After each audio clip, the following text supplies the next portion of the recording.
Hey, folks, and welcome back to Glenn and Adrian's Rock Talk. That's Adrian. And that's Glenn. And we're returning to Mission Souls today, and this is another one from Handuraw Pizza in 2026. They seem to be putting out everything from this show. Apparently it was a 17-song set list, and my understanding is there's more than a dozen out. This is another recent drop. It's Crazy Train, which we have seen them do in their studio, and they did a bang-up job of it there. So we look forward to watching them play it here. Adrian, any thoughts ahead before we look at this? Well, just like you said, we saw the studio version, and that was amazing. And now they're going to do it live, so that's a bonus. Yeah, and it's always interesting to see how it comes off live, too. Yeah. Great. Okay, let's dive into it, and we'll give our thoughts afterwards. All righty. These will be our last 3 songs for the night.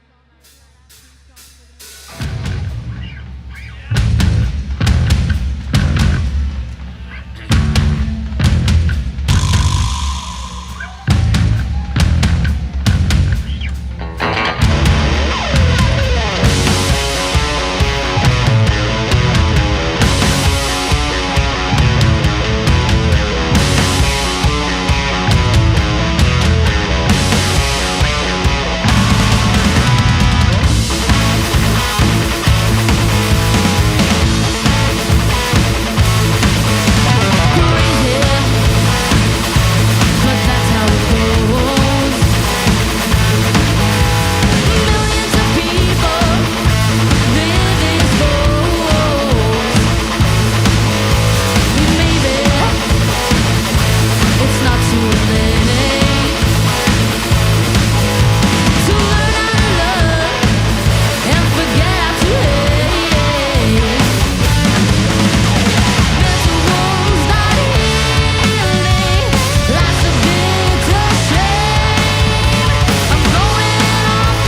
so much.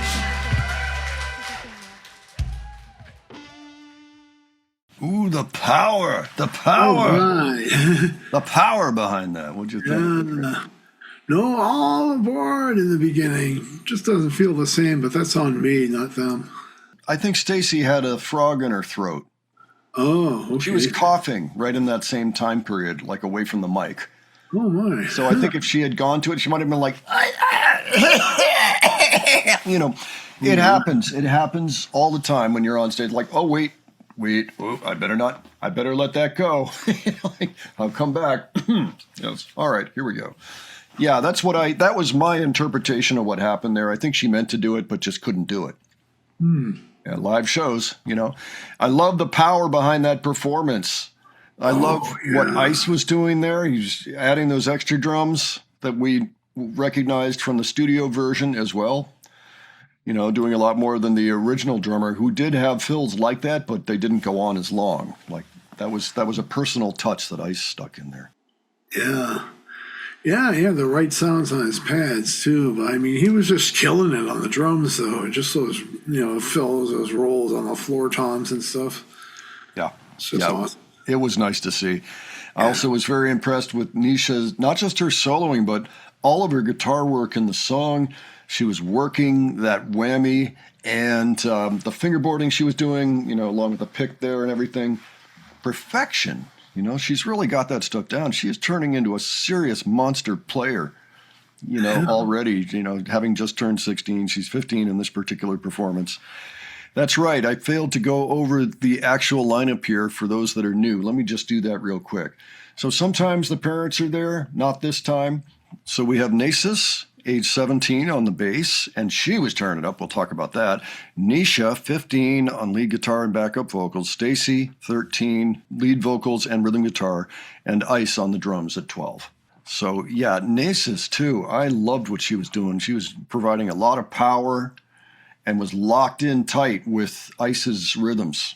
Yeah, I turned off the volume a little bit and really listened to the bass to hear the intricacies and nuances being played by Nasus. Yeah, I think she's loving that instrument. Now, my understanding is they all like the bass guitar, but you can't have 4 or 5 bass players in the band, and so very interesting. Yeah, I mean you could, you have a bass quintet, but yeah, it's more interesting this way. But she just ripped it up. It was really a joy to see. And she was loving it, too. She was into it. I love that. You can always tell when the musicians are really excited about what they're playing, and it transfers to the audience. And I think that was happening there. So, yeah, I was just watching Nisha as well, just quickly reaching for the whammy just for a second and then getting rid of it and, all that. And, I mean, she's really mastered the soundscape of the guitar, especially for stuff like this. Yeah, she just nailed the solo. And I noticed other parts where Stacy was doubling what Nisha was playing, too. Yeah, at one point they were doing harmony lead. Yeah. Which is always cool, always cool. And then towards the end they were doing a unison lead, but it was an octave apart, which was also cool, I thought. And these are things not in the original song. Just really cool little touches that they added, just like Ice did. Yeah. So, yeah, I say bravo. I like the extra sort of experimentation, I guess you would call it, or different arranging of the song. I think it was to the song's benefit, and it was a joy to listen to and watch them play and have a great time. Yeah, just an awesome performance from the 4 kids. You realize they just did a classic played by Ozzy and other pro musicians 45 years earlier, right? Yeah, that's right. Stacy sounded great on the vocals. As always, she's a very strong vocalist. Really enjoyed her work there, aside from the cool guitar work she was also adding. But yeah, for a lot of that song, she's singing, she's concentrating on singing, so she's not necessarily playing, and yet they're still full sounding to the extreme. I mean, they sound like almost a massive band, but it's just 3 people playing and making the sounds. You've got Ice, Nasus, and Nisha. And they're killing it so hard that you don't notice. It sounds like a much bigger band. Yeah, it does sound like a bigger band. Yeah. So I liked that too. I thought it was an awesome performance, though. I mean, it was killer. The studio was good. This one was better, I think. Yeah, I agree. I enjoyed it. All right, folks, why don't you let us know what you thought of this? If you have any particular thoughts that we didn't touch on, leave those below, especially. But anything we talked about, by all means, leave your comments. If you have other suggestions for us, leave those too. And if you enjoyed this video, please give it a like. And if you enjoyed the presentation, please subscribe. All right. Thanks so much for joining us today. We will catch you on the next one. Take care, folks. See you all later.